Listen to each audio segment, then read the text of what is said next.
Hello friends, మనం ఈరోజు వచ్చేసి 17వ తారీఖు జూలై 2020కి సంబంధించిన కరెంట్ అఫైర్స్ గురించి వీడియోలో అయితే క్లారిటీగా డిస్కస్ చేద్దాం. గైస్, ఒకవేళ మన కరెంట్ అఫైర్స్ చూస్తున్న వాళ్ళు పేపర్ అనాలిసిస్ ఎవరైనా చూడకపోతే అది కూడా చూడండి. ఎందుకంటే అందులో కూడా చాలా వరకు కరెంట్ అఫైర్స్, స్టాక్ జీకే, దాంతోపాటు కొంతవరకు నాలెడ్జ్ అయితే గెయిన్ చేయగలుగుతారు. ఎవరైనా చూడకపోతే ఒకసారి దాన్ని కూడా చూడడానికి అయితే ట్రై చేయండి. అయితే నేను కరెంట్ అఫైర్స్లో క్వశ్చన్ అడిగాను, హోప్ ఏ దేశం యొక్క మార్స్ మిషన్ అని. సో చాలామంది రైట్ ఆన్సర్ చేశారు. చాలామంది ఒక 130 మెంబర్స్ ఆన్సర్ చేశారు. అందులో మ్యాక్సిమం వచ్చేసి యూఏఈ అని పెట్టారు. ఆన్సర్ కూడా యూఏఈ. హోప్ ఏ దేశం యొక్క మార్స్ మిషన్ అంటే యూఏఈ. అయితే ఈరోజు యొక్క క్వశ్చన్ ఏంటి అంటే, అండమాన్ అండ్ నికోబార్ ప్రస్తుత లెఫ్టినెంట్ గవర్నర్ ఎవరు? విపి సింగ్ బద్నోర్, దేవేంద్ర కుమార్ జోషి, ప్రఫుల్ పటేల్, కిరణ్ బేడి. సో మీ ఆన్సర్ ఏంటి అనేది కామెంట్ సెక్షన్లో కామెంట్ చేయొద్దు. చాలా ఇంపార్టెంట్ క్వశ్చన్ ఇది, ఓకేనా? అయితే మన ఛానల్కి సంబంధించి టెలిగ్రామ్ గ్రూప్స్ ఉన్నాయి, ఛానల్స్. ఎవరైనా జాయిన్ అవ్వాలనుకుంటే కింద డిస్క్రిప్షన్లో లింక్స్ ప్రొవైడ్ చేస్తాను, జాయిన్ అవ్వండి. అందులో ఒక దాంట్లో డైలీ క్విజ్, అంతేకాకుండా ఇంకో దాంట్లో వచ్చేసి ఇంపార్టెంట్ పీడిఎఫ్ ఫైల్స్ అన్ని కూడా షేర్ చేయడం జరుగుతుంది. అయితే క్వశ్చన్ చూడండి,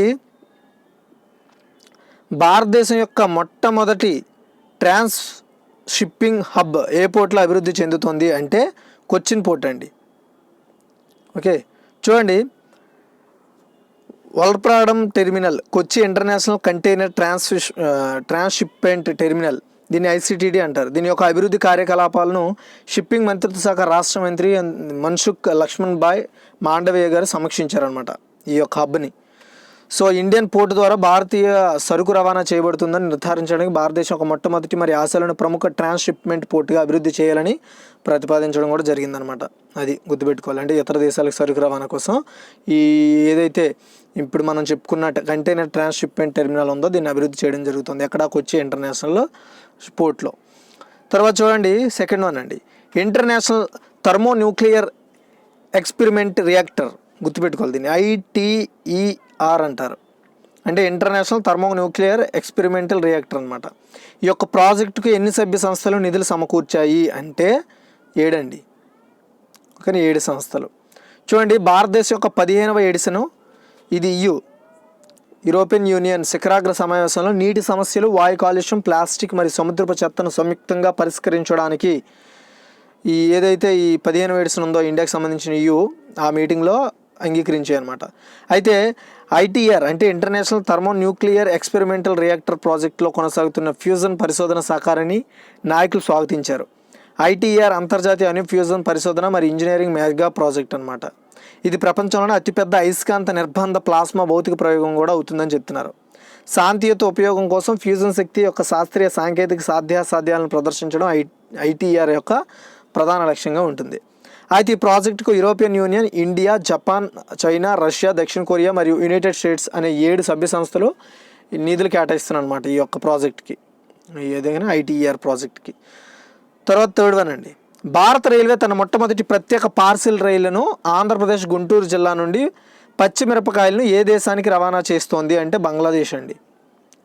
చూడండి, రైల్వే తన మొట్టమొదటి ప్రత్యేక పార్సిల్ రైలును బంగ్లాదేశ్కు నడిపించింది. అది కూడా ఆంధ్రప్రదేశ్లో గుంటూరు జిల్లా నుండి పొరుగు దేశానికి పొడి మిరపకాయలు అంటే పచ్చి మిరపకాయలు రవాణా చేసిందనమాట. అయితే గుంటూరు ప్రాంతంలో మరియు చుట్టుపక్కల ఉన్న రైతులు మరియు వ్యాపారులు అంతకుముందు పొడి మిరపకాయలు రహదారి ద్వారా బంగ్లాదేశ్కు తక్కువ పరిమాణంలో రవాణా చేసేవారు. కాకపోతే ఈ లాక్డౌన్ కారణంగా భారత రైల్వే నుండి మొట్టమొదటి ద్వారా ఒక ప్రత్యేక రైల్వే పార్సిల్ రైల్వే ద్వారా అధిక మొత్తంలో పచ్చిమిరపకాయలను అయితే పంపించడం జరిగింది బంగ్లాదేశ్కి. గుర్తుపెట్టుకోండి, అది కూడా ఆంధ్రప్రదేశ్లో గుంటూరు జిల్లా నుండి. తర్వాత ఫోర్త్ వన్ అండి, నాబార్డ్ ఏ కేంద్ర పాలిత ప్రాంతంలో 44 లక్షల విలువైన ప్రాజెక్టులను ప్రారంభించింది అంటే అండమాన్ నికోబార్ అండి. ఓకేనా? చూడండి, గ్రామీణ వ్యవస్థాపకత ద్వారా ఆత్మనిర్భర్ భారత్ను బలోపేతం చేయడానికి national bank for agriculture and rural development, దీన్నే నాబార్డ్ అంటారనమాట. సో ఈ నాబార్డ్ వచ్చేసి అండమాన్ నికోబార్ దీవుల్లో 44 లక్షల విలువైన అభివృద్ధి ప్రాజెక్టులను అయితే స్టార్ట్ చేసింది.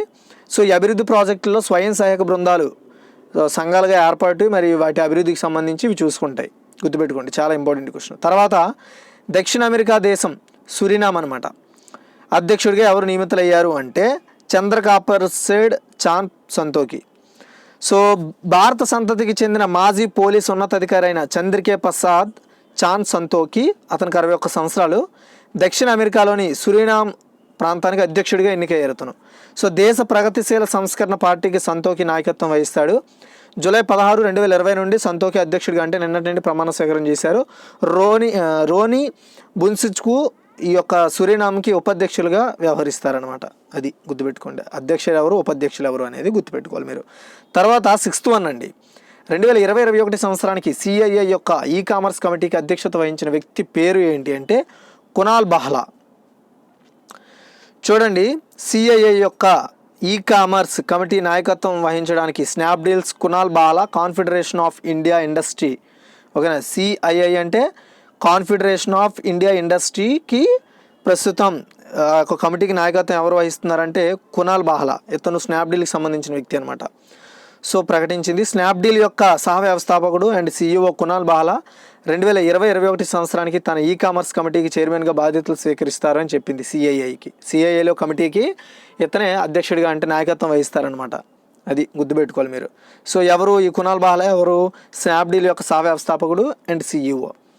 తర్వాత 7th వన్ అండి, ఏ కంపెనీలో 58.92% వరకు వాటాను కొనుగోలు చేయడానికి అసిసో కంపెనీకి భారత పోటీ కమిషన్ అనుమతి ఇచ్చింది అంటే హెల్త్ కేర్ గ్లోబల్ ఎంటర్ప్రైజెస్ లిమిటెడ్లో 58.92% వాటాను కొనుగోలు చేయడానికి భారత పోటీ కమిషన్ అయితే అనుమతినిచ్చింది. అదేంటో చూద్దాం. కాంపిటీషన్ కమిషన్ ఆఫ్ ఇండియా 58.92% వాటాను ఎస్ఎస్ఓ కంపెనీ పీటీ చేత కొనుగోలు చేయడానికి ఆమోదించింది. Health care global enterprises limited హెచ్సిసిజిలో సో అసిసో కంపెనీ పోటీ చట్టం 2002లోని సెక్షన్ 31(1) ప్రకారం ఈ యొక్క అనుమతి అయితే పొందడం జరిగిందనమాట, ఈ కొనుగోలు అనేది. తర్వాత 8 అండి, L-76 విమానాల కోసం P-7 హెవీ డ్రాప్ సిస్టమ్, దీన్ని హెచ్డిఎస్ అంటారు. దీన్ని అభివృద్ధి చేసిన సంస్థ ఇది, వినండి శ్రద్ధగా, defence research and development organisation అండి. సో దీని గురించి చూద్దాం. సో మేక్ ఇన్ ఇండియా కార్యక్రమంలో భాగంగానే DRDO P-7 heavy drop system హెచ్డిఎస్ను అభివృద్ధి చేసింది. ఇది ఏం చేస్తుందంటే సైనిక దుకాణాలు అంటే లైక్ సైనిక వాహనాలు ఏవైతే ఉంటాయో, మందుగుండు సామాగ్రి ఏవైతే ఉంటాయో, సో పరికరాలు ఏవైతే ఉంటాయో వాటిని అక్కడ సంబంధిత ఏవైతే లైక్ క్యాంప్స్ ఉంటాయో ఆ క్యాంప్స్ దగ్గర ఇవైతే అక్కడ పెట్టడానికి ఉపయోగపడుతుంది అనమాట ఈ సిస్టమ్ ద్వారా తయారైనవి. అయితే హెచ్డిఎస్లో ఒక ప్లాట్ఫామ్ ప్రత్యేకమైన పారాచూట్ వ్యవస్థ ఉంటుందన్నమాట. ఈ యొక్క విమానం టైప్ దాంట్లో భారత సైన్యంలో ప్రవేశపెట్టబడింది. ఇది ఆగ్రా ఉత్తరప్రదేశ్లో ఉన్న డిఆర్డిఓ యొక్క మార్గదర్శక పరిశోధన అభివృద్ధి సంస్థ, దీన్ని R&D అంటారు. ఇది ప్రయోగశాలైన aerial delivery research and development establishment ADRDA చేత వీటిని అయితే డెవలప్ చేయడం జరిగిందనమాట. ఏమీ లేదండి, ఇది ఒక క్యారియర్ టైప్ అనమాట. కానీ ఇదొక ఈ L-76 విమానాల కోసం P-17 హెవీ డ్రాప్ సిస్టమ్ను, ఇది ఒక క్వారియర్ టైప్ అనమాట. ఈ సిస్టమ్ను అభివృద్ధి చేశారన్నమాట DRDO వాళ్ళు. అది కూడా ఏ కంపెనీ? ఇందులో పనిచేసే డిఆర్డిఓ కింద పనిచేసే aerial delivery research and development establishment సంస్థ దీన్ని డెవలప్ చేసింది. ఇది డిఆర్డిఓ కింద వస్తుంది. తర్వాత రేటింగ్ ఏజెన్సీ ICRA తాజా GDP సూచన ప్రకారం 2020-21లో భారత ఆర్థిక వృద్ధి రేటు ఎంత అంటే -9.5% అండి. క్రెడిట్ రేటింగ్ ఏజెన్సీ ICR భారతదేశానికి GDP అంచనాను తీవ్రంగా తగ్గించింది. 2020-21లో భారత ఆర్థిక వ్యవస్థ 9.5% అంటే -9.5%గా అనుకోవాలి, దాన్ని కుదించడం జరిగింది. అంతకుముందు ఇది జీడిపిని అంటే ఫైనాన్షియల్ ఇయర్ 2021 కొరకు -5% వద్ద అంచనా వేసింది. బట్ ఇప్పుడున్న ఇంకా పరిస్థితులు ఇంకా చక్కదిద్దుకోలేదనే ఉద్దేశంతో ఇంకా అది పెరగడం జరిగింది. తర్వాత 10 అండి, ప్రతి సంవత్సరం ప్రపంచ ఎమోజీ దినోత్సవంగా ఏ రోజున జరుపుకుంటారంటే జూలై 17న. ఎమోజీల వాడకాన్ని ప్రోత్సహించడానికి అంతేకాకుండా వాటి నుండి వచ్చే ఆనందాన్ని ప్రపంచవ్యాప్తం చేయడానికి 2014లో జూలై 17న ప్రతి సంవత్సరం కూడా ప్రపంచ ఎమోజీ దినోత్సవాన్ని జరుపుకోవడం జరుగుతుంది. గుర్తుపెట్టుకోవాలి ఎప్పుడు స్టార్ట్ అయింది అనేది కూడా. తర్వాత 11 అండి, పద్మావతి అనేది నీటి నాణ్యతను విశ్లేషించడానికి మరియు పర్యవేక్షించడానికి స్మార్ట్ ఫోన్ టెక్నాలజీ ఆధారిత పరికరం. ఈ పరికరాన్ని ఏ సంస్థ ప్రారంభించింది? గుర్తుపెట్టుకోవాలి, ఇది చాలా ఇంపార్టెంట్ క్వశ్చన్ అవుతుంది ఫ్యూచర్లో. ఆన్సర్ వచ్చేసి IIT కాన్పూర్ అండి. చూడండి, Indian institute of technology Kanpur వాళ్ళు, అది కూడా ఇంక్యుబేటెడ్ స్టార్టప్లో రెండో FI అనలిటిక్స్ ప్రైవేటెడ్ లిమిటెడ్ కంపెనీస్తో కలిసి నీటి నాణ్యతను విశ్లేషించడానికి మరియు పర్యవేక్షించడానికి పద్మావతి అనే ఒక పరికరాన్ని, అది కూడా మొబైల్తో యాక్సెస్ చేసుకునే ఒక పరికరాన్ని డెవలప్ చేయడం జరిగింది. గుర్తుపెట్టుకోండి. తర్వాత 12, international justice for world day ప్రపంచవ్యాప్తంగా ఎప్పుడు జరుపుకుంటారంటే జూలై 17వ తారీఖునండి. ఓకేనా, international justice for world day ప్రపంచవ్యాప్తంగా ఎప్పుడు జరుపుకుంటారు? జూలై 17న. చూడండి, మనకి international justice for world day అంతర్జాతీయ క్రిమినల్ జస్టిస్ డే లేదా ఇంటర్నేషనల్ జస్టిస్ డే అని కూడా పిలుస్తారు.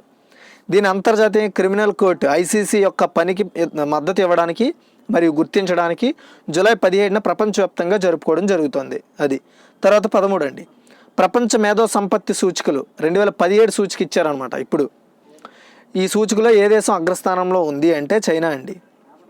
చూడండి, మొత్తం ర్యాంకింగ్లో 2018లో అంటే యాక్చువల్గా 2018తో పోల్చుకుంటే అంటే 2017తో పోల్చుకుంటే 2018లో ఐపీ ఫైలింగ్స్లో వృద్ధి ప్రధాన వనరుగా నిలిచిందంట. అంటే 2017తో పోల్చుకుంటే 2018లో కొంచెం పెరిగిందని చెప్తూ 2017కి సంబంధించిన సూచన రిలీజ్ చేయడం జరిగింది. ఈ సూచిలో ఫస్ట్ ప్లేస్లో వచ్చేసి ఉన్న 5 దేశాల్లో ఫస్ట్ చైనా, తర్వాత యునైటెడ్ స్టేట్స్, తర్వాత జర్మనీ, తర్వాత Japan and republic of Korea ఉన్నాయి. అండ్ మన దేశం వచ్చేసి ఈ మేధో సంపత్తి ఐపీ ఫైలింగ్ కార్యకలాపాల ర్యాంకింగ్లో మన దేశము 10th ప్లేస్లో ఉందని కూడా గుర్తుపెట్టుకోవాలి. తర్వాత 10 ప్రభుత్వ ఉద్యోగాలతో పాటు ప్రభుత్వ పథకాల్లో ప్లాస్మా దాతలకు ప్రత్యేక ప్రాధాన్యం కల్పిస్తామని ప్రకటించిన రాష్ట్రం ఏది అంటే అస్సాం అండి. మనం చెప్పుకున్నాం ఏంది, సో ఏదైతే లైక్ కేరళ గవర్నమెంట్ ఉందో ఆ గవర్నమెంట్ వచ్చేసి మనకి ప్లాస్మా దాతలకు సో ఏదైతే ఈ ప్లాస్మా దాతలు ఎవరైతే ఉంటారో వాళ్ళకి 5,000 రూపాయలు ప్రోత్సాహం కింద ఇస్తామని చెప్పడం జరిగింది. సో ఇప్పుడు అదే తరహాలో అస్సాం ఏం చేసిందంటే ఎవరైతే వీళ్ళు ప్లాస్మా దానం చేస్తారో వాళ్ళకి ప్రభుత్వ ఉద్యోగాలు పోటీ చేసినప్పుడు ఇంటర్వ్యూస్లో కానీ అలాంటప్పుడు కానీ లేదంటే ప్రభుత్వ పథకాల్లో కానీ వీళ్ళకి ప్రభుత్వ పథకాలు అనుకోండి ముందు ప్రిఫరెన్స్ ఇవ్వడం జరుగుద్ది. అండ్ గవర్నమెంట్ ఉద్యోగాల్లో అనుకోండి ఇంటర్వ్యూలో అలాంటి టైంలో వీళ్ళకి వెయిటేజ్ ఇస్తారనమాట. సో దానివల్ల వాళ్ళకి ఆ ఎగ్జామ్ క్వాలిఫై అయ్యే ఛాన్సెస్ ఉంటుందని చెప్పడం జరిగింది.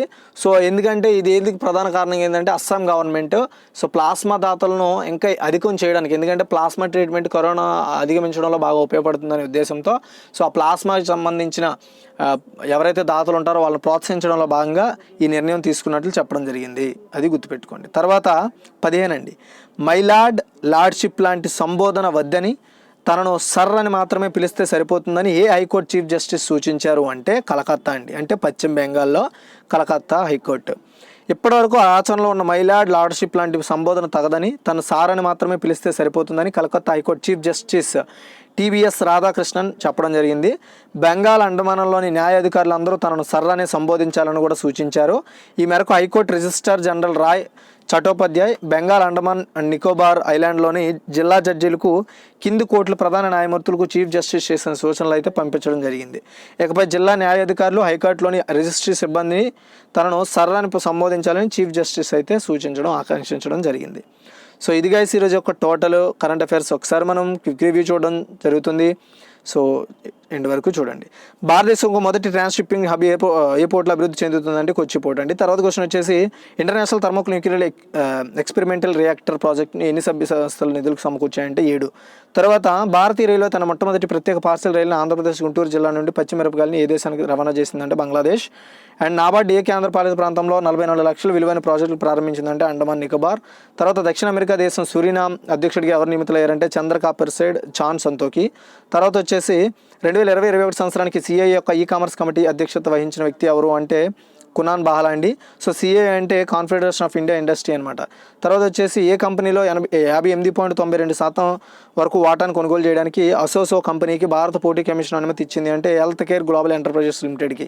తర్వాత క్వశ్చన్ వచ్చేసి L-76 విమానాల కోసం P-7 హెవీ డ్రాప్ సిస్టమ్ హెచ్డిఎస్ను అభివృద్ధి చేసిన సంస్థ ఏదంటే defence research and development organisation. తర్వాత క్వశ్చన్ వచ్చేసి రేటింగ్ ఏజెన్సీ ఐసీఆర్ తాజా జీడీపీ సూచన ప్రకారం 2020-21లో భారత ఆర్థిక వృద్ధి రేటు ఎంత అంటే -9.5%. తర్వాత వచ్చేసి ప్రతి సంవత్సరం ప్రపంచ ఎమోజీ దినోత్సవం ఎప్పుడు జరుపుకుంటారంటే జూలై 17.